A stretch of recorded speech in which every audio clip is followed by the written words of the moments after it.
Hey, it's Jessica DeMassa with WTF Health. What's the future of health? I talk to the who's who of health tech and healthcare innovation, and today I'm doing a deep dive into what's changing with the patient experience, and I'm doing it here at Artera's first ever customer event, Heartbeat. So joining me first, I've got Lauren Hardison. She's the Vice President for Strategy and Consumerism at UnityPoint Health. Lauren, great to have you here. I'm so excited to be here. Thank you for having me. I'm excited to dig into this patient journey, patient experience conversation, because I feel like this has started to evolve in a lot of different ways. And I think one of the big trends I've had my eye on is just how the space is changing thanks to a lot of new entrants in the care delivery space. So all those retail health players, all those digital health companies, all those direct-to-consumer virtual care companies, I feel like they're kind of increasing, consumer expectations for healthcare.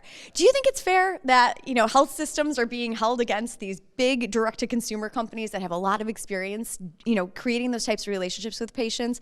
I mean, what are we missing from the health system patient journey and underestimating? I mean, is it fair to really compare the two? Yeah, it is fair. And it's on us as health systems to really define for our patients and consumers what we can deliver.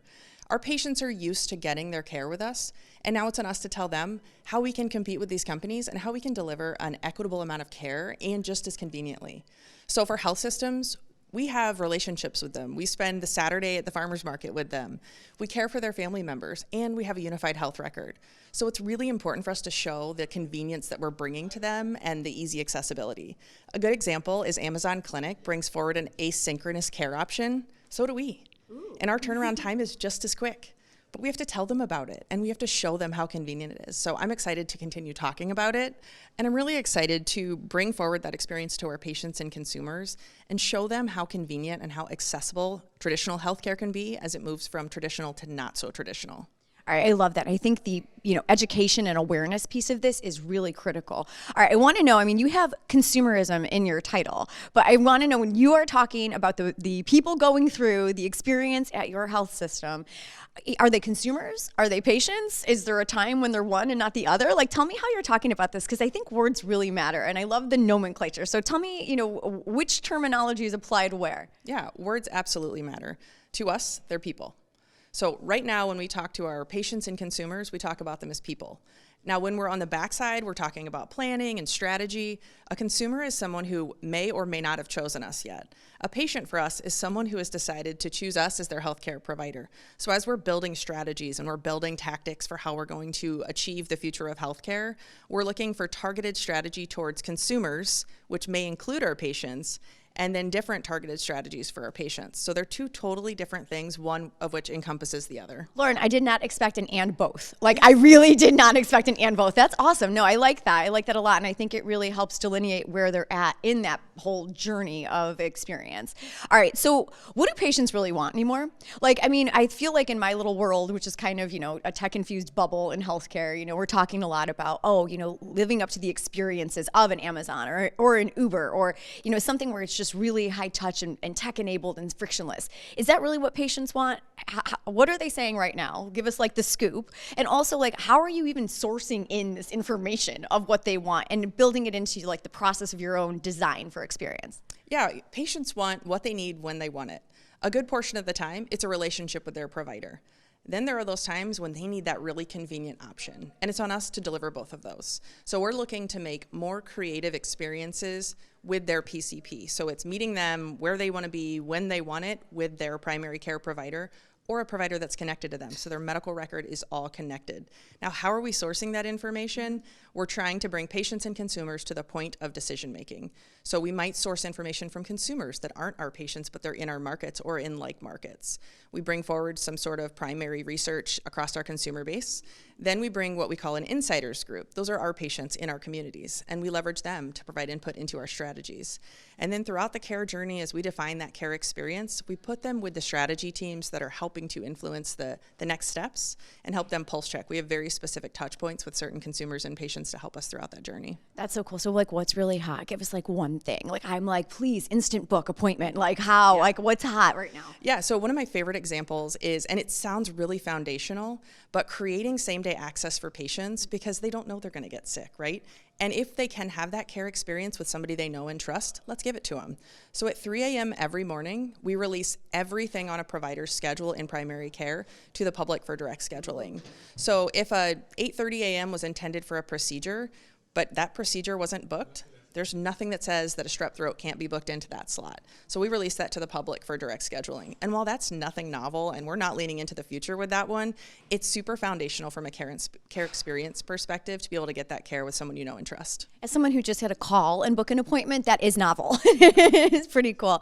All right. So talk to me about the clinical workflow side of this, because this is where I feel like a lot of tech companies kind of maybe lose their way in the sense that it's like, oh, we have this great technology, but they don't realize the challenge of implementing it into a health system. And UnityPoint Health is a big health system. I mean, you're multi-state, you've got 32,000 employees, I think. So I mean, there's a lot of folks running around there. So how do you rethink the patient experience, like without rethinking the clinical workflow side of it? Can you tear those two things apart, or are you tackling the two of them together? I mean, how does that go? Yeah, they absolutely go hand in hand. So everything that we build on the front end for patients and consumers is directly dependent on our clinical and operational workflows. So we're actively looking at how we build standard business practices across 3 states with 3 different sets of rules that we can help really standardize to deliver a seamless care experience. So as we implement different tactics or different strategies on the digital engagement perspective, we also then look to define all of the necessary business processes that are either clinical or operational in nature to make sure that we're not putting a Band-Aid on top of processes to deliver a good care experience. We're actually building back the foundation to deliver a seamless care experience. So it doesn't break. Yeah, that's so hard, though, to do the seamless part of it. Do you have any tips for that? Yeah, I think it's bringing the right people to the table. So if we're going to talk about a clinical workflow, we're going to bring a clinical person who eats, sleeps, and breathes it to the table. We're not going to bring people to the table. They're going to speak in assumptions about what that experience is. So we're really trying hard to build those groups. A good example, we have a digital provider work group where they're not provider leaders. They're providers that are practicing on a daily basis. We bring them to the table. We have dialogue. We let them lean into the conversation with us to help explain, that idea, that's going to fumble clinically. Let's figure out how we can mold that to meet the experience we're looking to deliver for our patients and not completely disrupt something with our providers and clinical staff unless it needs to be disrupted. I love that. So you're getting like the folks who are actually doing this stuff day to day to weigh in, not necessarily the person who's in charge of the department who may or may not be practicing on a daily. I love that. That's so cool. All right. So where do you guys think you are experiencing the biggest challenges right now when it comes to patient experience, and what's next for how this should look in the future? Like, what's the big thing on your to-do list that you are working on right now? So I would say the big thing is actively working to deliver an easier, more personal experience. We promise that to our patients and consumers, and we have to continue achieving that. The mark keeps moving for what easier and more personal is. Today, we're actively working to implement texting and digital engagements that are more convenient. We want to make sure we're doing that in a compliant and legal way. We also want to make sure we're doing that as good stewards of our dollar right now, right? Yeah. Margins are slim in not-for-profit healthcare. So as we look to deliver a really easy, more convenient experience for those patients, we also have to consider what's the return on that investment to make sure that we're mindful of the margin, right? So everything is a consistent weighing of what's the return on investment, what's the consumer experience it creates, and if it's not a return on investment, is the consumer experience gain that much, that significant that we can go ahead and move forward with that. What's your time frame on that for ROI? Because I mean, that's another thing too that I feel like my tech audience is going to be leaning into, like, how long are you giving people? Like 6 months, a year? Like, is it instant ROI or is it a long-term engagement thing? Yeah, it just depends on the initiative, right? So if we're talking about texting and how beneficial that is, we're not going to see an additional revenue stream created, but we're going to see a significant improvement in processes and potentially more efficient team members. So we can take that front desk staff that we were utilizing and we can take them and we can do so much more with them. We can, create additional opportunities for them to ping patients with care gap closures that is actively providing better care experience for our patients and delivering an ROI. Yeah. If we're talking about generating a new revenue stream, that's different. We have a calculated path to success there that we're going to measure across the, along the journey and figure out what that timeline to ROI is. So it really just depends on the initiative we're talking about. I love the and bothing over there at UnityPoint. I love it. All right, so where do you feel like you've really moved the needle? I mean, like, you gave us a couple really good examples of how you're measuring ROI. The big challenge is creating that more personalized, more convenient journey. But where do you feel like you guys have already kind of nailed it? Like, where Where is that? So asynchronous care is a big one for us. I would say there's two things: asynchronous care and same-day access. We've had all these discussions about access in the past about, do you want to see the urgent care provider up the street? So our goal is to deliver a multimodality care. You can create an asynchronous care option, a video visit option, or an in-person option across a primary care setting and an urgent care setting. So whatever works for the patient, we're going to meet you where you want to be with the services you need.